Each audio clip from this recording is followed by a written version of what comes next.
Hi, this is Adam Van Ork from Appalachian Physical Therapy in Harrisonburg. We're bringing you some physical therapy tips and tricks, and we're basically just answering the questions that we get here in the clinic. So I hope you enjoy this video and I hope you find this helpful.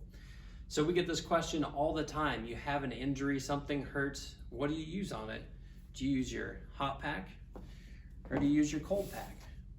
Very, very good question. And the answer is fairly straightforward, but I'm going to share a couple things with you first, okay? So there are specific instances where you don't want to use heat, and there's specific instances when you don't want to use ice, okay?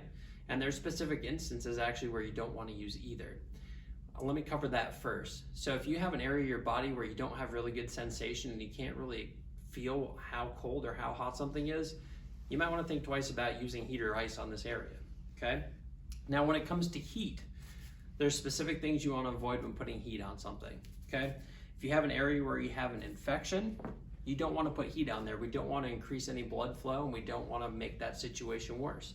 If you have some new swelling, so if you've had an injury and you're within the first 24, 48 hours, you probably want to avoid heat because we don't want any more blood in that area.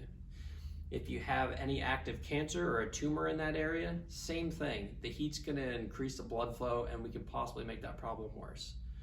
Now, with ice, there aren't a lot of things that you need to avoid with ice unless you're the type of person that has an ice allergy.